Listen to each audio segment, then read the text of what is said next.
Shalom saudara, kami bersukacita menjumpai Anda semua pada hari ini.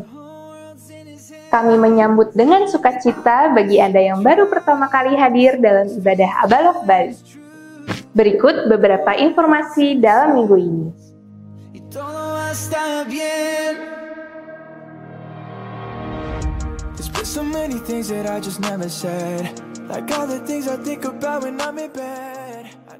Abayut Teens hadir setiap hari Sabtu jam 5.30 sore di lantai 3 Abalok Bali.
Abayut Pro diadakan pada hari Minggu tanggal 23 Juli jam 11.30 di lantai 3 Abalok Bali.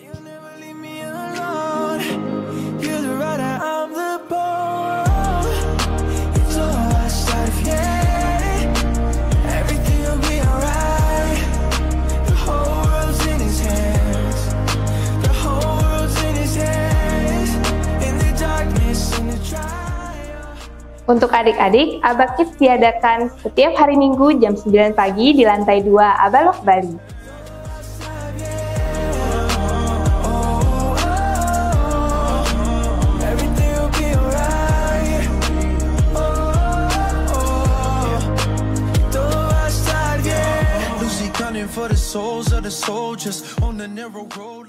Jangan lupa, tema kita tahun ini adalah semakin kuat, semakin berdampak. Dalam bulan ini, kita masih merenungkan tentang disiplin rohani. Untuk itu, kami mengajak semua jemaat untuk hadir dalam ibadah onsite setiap hari Minggu jam 9 pagi bertempat di lantai 3 Abalok Bali.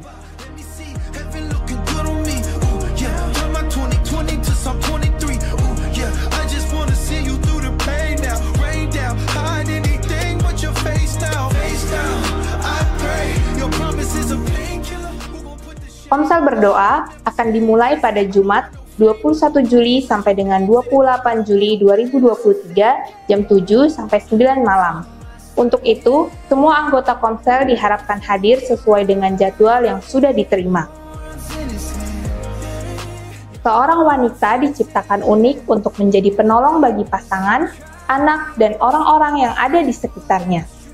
Untuk mengerti fungsi dan bisa menjadi teladan, yuk ikut camp pembinaan wanita bijak Ibu Bali yang akan diadakan pada hari Selasa sampai Kamis tanggal 1 sampai 3 Agustus 2023 bertempat di gedung MBM dan Dianapura City Hotel. Biaya Rp500.000. Untuk info lebih lanjut bisa menghubungi Ibu Diana di 0896 85 86 1441. Tempat terbatas dan pendaftaran paling lambat tanggal 16 Juli tahun 2023.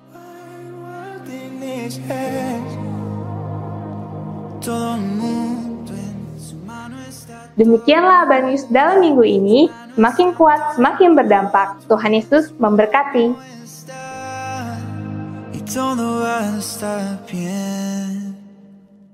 Shalom untuk seluruh jemaat Abalok, khususnya Abalok Bali dan Pasar.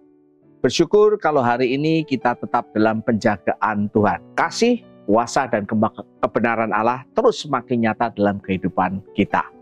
Sebagai bagian dari keluarga Jemaat Abalov Denpasar, Bali. Kita punya tema tahun 2023 adalah semakin kuat, semakin berdampak. Getting Stronger, Bigger Impact. Dan tema bulan ini dan bulan lalu, Juni-Juli ini adalah disiplin rohani.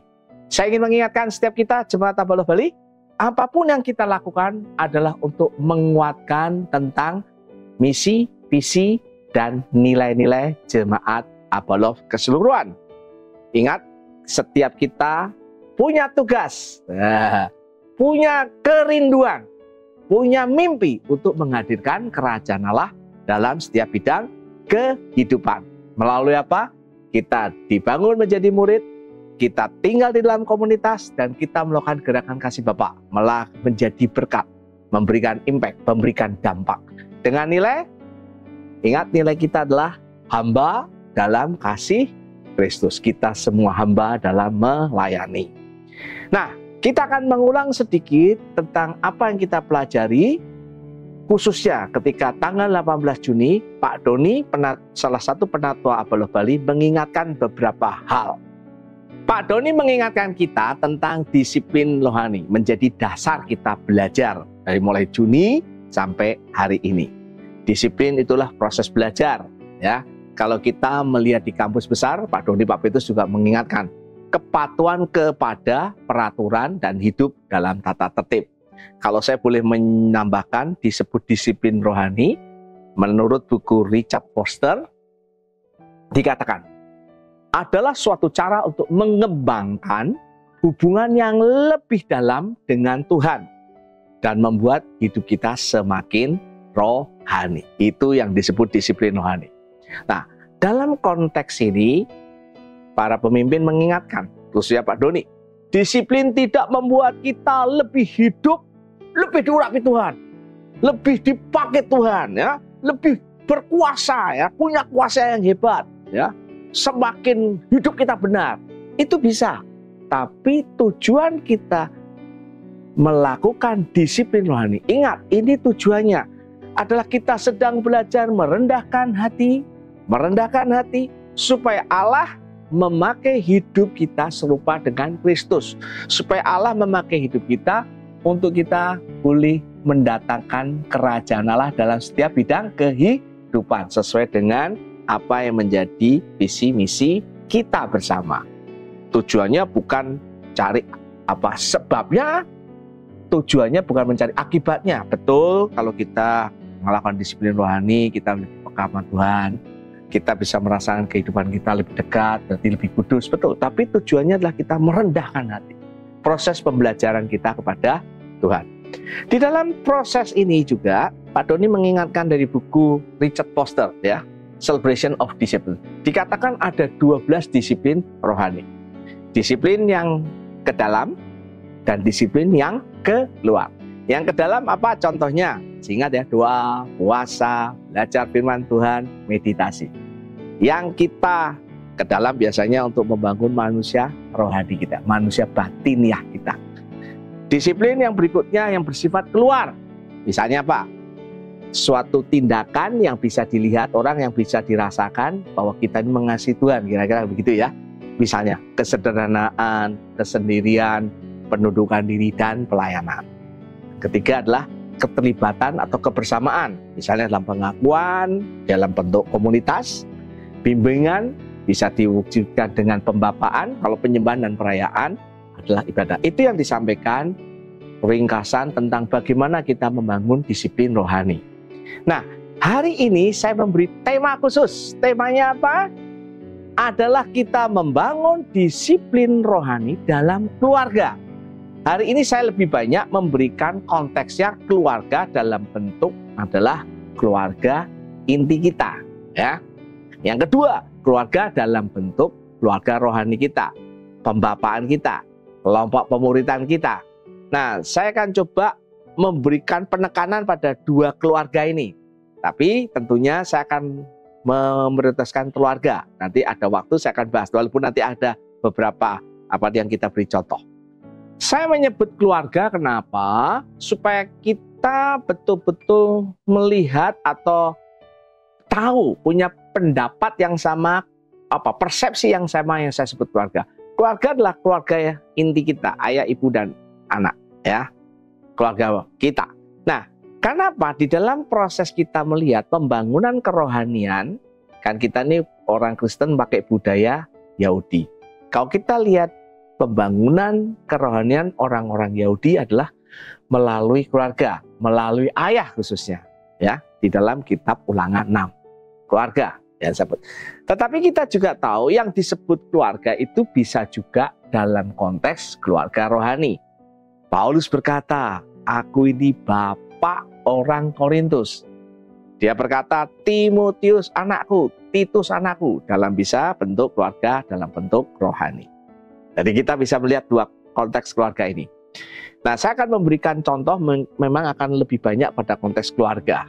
Tapi juga nanti saya akan memberi contoh dalam konteks komunal atau dalam konteks keluarga dalam pembapaan atau pembapaan. Nah, apa yang harus dimiliki dulu di dalam konteks keluarga? Apa yang mesti dimiliki baik keluarga dalam arti daging, keluarga inti kita, dan keluarga dalam keluarga rohani kita? Yang pertama, pastikan ketika kita membangun disiplin rohani dalam keluarga, kita mempunyai tujuan. Nah, kita mesti punya tujuan bersama. Kalau yang lalu kita kan banyak membangun disiplin rohani dalam bentuk pribadi ya. Nah, sekarang kita dalam bentuk komunal, khususnya keluarga inti kita dan keluarga rohani kita. Kita mesti tahu tujuannya apa. Pastikan kita punya tujuan. Kenapa kita lakukan ini bersama-sama? Nah, tentunya tujuannya adalah menghadirkan kerajaan Allah dalam setiap bidang kehidupan. Menghadirkan Allah, kerajaan Allah tujuannya. Terus yang kedua, sesuai dengan visi misi kita, ketika kita membangun keluarga supaya melakukan disiplin rohani adalah sebuah praktek komunitas. Kita hidup di dalam komunitas sejati. Ingat visi misi kita, menjadi murid melalui komunitas sejati. Yang ketiga, betul, adalah menentukan nilai-nilai. Nilai itu apa yang kita anggap penting. Nah, nilai apa yang kita anggap penting.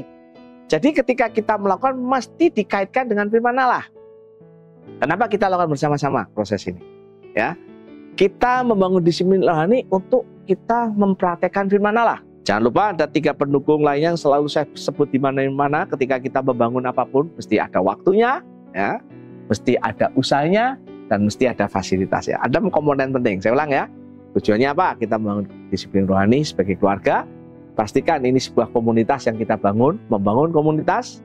Yang ketiga, kita melakukan proses ini sebagai bagian dari kita membangun nilai-nilai kita, sesuatu yang kita anggap penting bersama-sama, ditambah dengan waktu, usaha, dan fasilitas. Berkaitan dengan tema membangun disiplin rohani dalam keluarga, baik itu keluarga kita, keluarga inti kita, dan keluarga rohani kita dalam kelompok mentoring pembapaan. Bapak Ibu Saudara sekalian, saya akan memberi contoh misalnya, bagaimana kami membangun disiplin ke dalam. Misalnya di dalam doa, di dalam membaca firman Tuhan. Memastikan bahwa ini dilakukan bukan hanya saya pribadi, sebagai ayah, atau sebagai ibu, apalagi ibu tunggal, atau kita sebagai anak. Pastikan dalam konteks kita ayah dan ibu, mendorong anak-anak kita untuk melakukan disiplin rohani, khususnya anak-anak di bawah usia 0 sampai 12 tahun. 0 sampai 5 ibunya, 6 sampai 12 itu ayah, atau 6 sampai 11. Pastikan kita menjadi teladan. Pastikan setiap kita di keluarga membangun ini bersama-sama. Tidak mudah untuk proses itu. Saya katakan, tidak mudah. Kita sebagai orang tua untuk anak usia 0 sampai 12 mesti betul-betul menjadi teladan.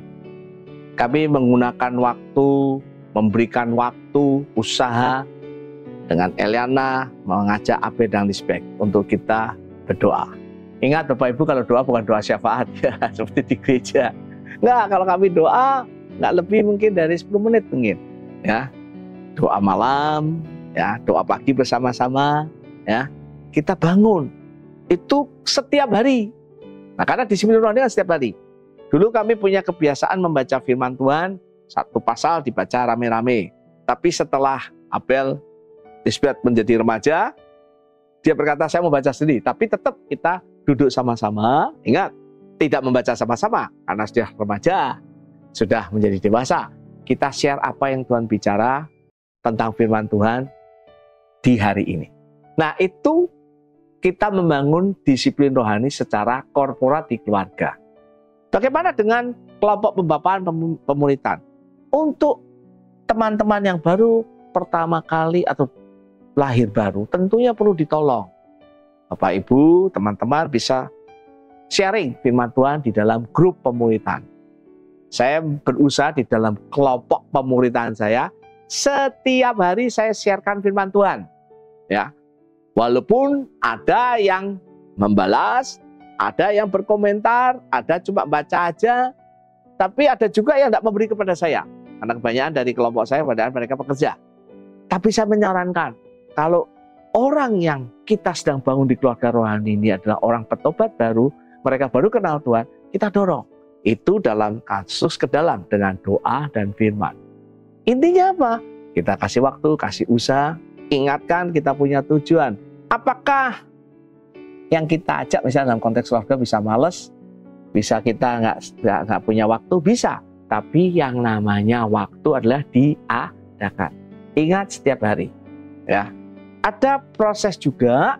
Saya hari ini dengan Abel misalnya, walaupun dia dengan usia 23 tahun, tetap kita punya, karena situasi dia, kami baca firman sama-sama. Ada waktunya. Ya, sampai hari ini. Sharing. Ya. Nah, kenapa? Karena disiplin rohani itu bukan hanya untuk kita pribadi, untuk keluarga kita. Satu, kalau saya sebagai ayah, untuk istri dan anak-anak saya, juga untuk orang-orang yang saya pimpin. Mengingatkan, mendorong doa. Saya akan mendoakan setiap kita, khususnya keluarga inti, ayah, ibu, kau bertanggung jawab untuk anak-anakku. Nah, bagaimana kalau kita misalnya sebagai anak, ya, keluarga kita belum kenal Tuhan? Apakah ini bisa kita lakukan? Tentunya agak berbeda. Paling tidak, setiap kita ada kesempatan-kesempatan kita bisa mengajak orang tua kita berdoa.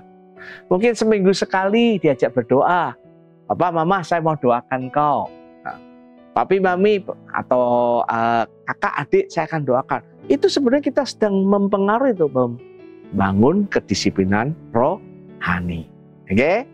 Yang kedua, contoh misalnya dalam keterlibatan. Nah, ketika dalam keluar dulu. Kalau kedua, saya memberi contoh tentang pelayanan. Kami punya nilai, nah tadi kan saya katakan ada nilai, ada tujuan. Nilai di keluarga kami adalah ada 5. Salah satunya adalah bahwa melayani itu adalah kerinduan kami. Kami berusaha setiap pribadi kami melayani. Karena melayani itu ekspresi Tuhan. Ya, kita kalau mengasihi Tuhan pasti melayani. Tapi orang melayani belum tentu dia mengasihi Tuhan. Oke, cukup jelas ya. Nah, bagaimana kami membangun disiplin rohani dalam keluarga kami? Ya, kami ajak setiap ada kesempatan anak melayani. Sejak kecil. Ketika saya berkhotbah, ya toh, saya ajak mereka ya untuk dia hadir, untuk dia bisa melihat proses pelayanan. Kami dorong untuk melayani anak-anak kami. Dan juga ketika saya punya anak rohani, saya mendorong mereka untuk melayani. Melayani dengan hal sederhana. Oke. Di sini ada banyak pelayanan, jadi usher, jadi sound system, ya toh. Kita bisa melayani mungkin ketika kita nanti ada fellowship, kita butuh orang untuk membagi makanan, itu pelayanan. Oh, saya pernah hitung di sini pada waktu kita belajar tentang hidup berkomitmen jemaat ya, itu ada kalau nggak salah 23 macam pelayanan. Oh ya toh. Bisa kita melayani sebagai pemain musik, sebagai penyembah rohani, sebagai singer, ya, itu bisa kita lakukan proses pelayanan. Hal-hal yang sederhana. Apalagi kalau kita bisa membina jiwa-jiwa. Wah, itu luar biasa. Kita bisa melayani jiwa, bukan bentuk anugerah. Saya selalu mengingatkan untuk keluarga saya untuk belajar melayani. Pelayanan paling gampang itu apa? Ya doa loh, betul. Saya ingat kalau saya ke rumah keluarga atau ketemu teman, saya minta Abel dengan kebutuhan khusus dia berdoa. Ayo doakan dia, walaupun doanya cuma tidak lebih dari 1 menit. Itu adalah membangun disiplin rohani keluar untuk keluarga kita, baik di keluarga maupun di dalam keluarga rohani kita. Contoh yang ketiga, tadi saya sudah berikan tentang bagaimana secara keluarga kita melakukan disiplin rohani ke dalam dengan doa, baca firman. Kedua, keluar dengan pelayanan. Yang ketiga, keterlibatan atau kebersamaan. Contohnya ketika kita melakukan disiplin rohani, bimbingan. Dalam konteks kita diingatkan adalah proses pembapaan atau mentoring. Nah, kita sebagai ayah atau ibu terhadap anak-anak dulu ya, kita mesti kasih contoh dulu. Tidak mungkin kalau kita khususnya orang tua yang ada di Abaloh, ini Pak Ferdinand, ya Pak Ferdinand tidak mungkin berkata kepada Kaleb, ya Kaleb, kamu punya bapak rohani, nggak mungkin. Itu bisa, tapi kurang manjur. Kalau kita ingin memberikan perintah pada anak kita, khususnya di bawah 13 tahun, bukan omongan kita, tapi teladan kita. Teladan kita. Nah, nanti 13-18 akan berbeda. Kalau anak-anak kita di bawah 13 tahun, saran saya, cara terbaik adalah setiap kita, ayah ibu, punya mentor. Punya mentor, punya bapak. Ya. Di dalam hidup saya, ada Pak Edilio, ada Pak Petrus, ada satu lagi Pak Kasih. Kami melakukan Zoom, ya, dia di South Africa, sebulan sekali, paling enggak 1,5 bulan, continue. Nah, Pak Petrus kita janjian, ya, mentor, pembapaan, atau kita bisa melakukan namanya peer group, kompak. Nah, kalau ayah ibu enggak ngasih contoh, anakmu enggak akan lakukan. Ini maaf ya, teman-teman yang di Abaloh Bali. Kalau kau lakukan mentoring cuma sebulan sekali, anakmu akan niru tuh, bisa-bisa berkurang. Ya, karena disiplin rohani itu dari keluarga akan memberi kekuatan. Nah, sama dengan anak rohani kita. Kenapa saya mudah mengajak mereka? Karena mereka lihat saya lakukan proses itu, proses pembapaan. Saya punya peer, saya punya kelompok, dan kepenatuaan. Ada pil-pil tertentu yang saya bangun, ya. Jadi ketika kita melakukan untuk keluarga, secara keluarga, kata kuncinya adalah apa? Proses keteladanan kita. Ada tujuan, ada nilai, ada waktu. Nah, kita mesti tunjukkan.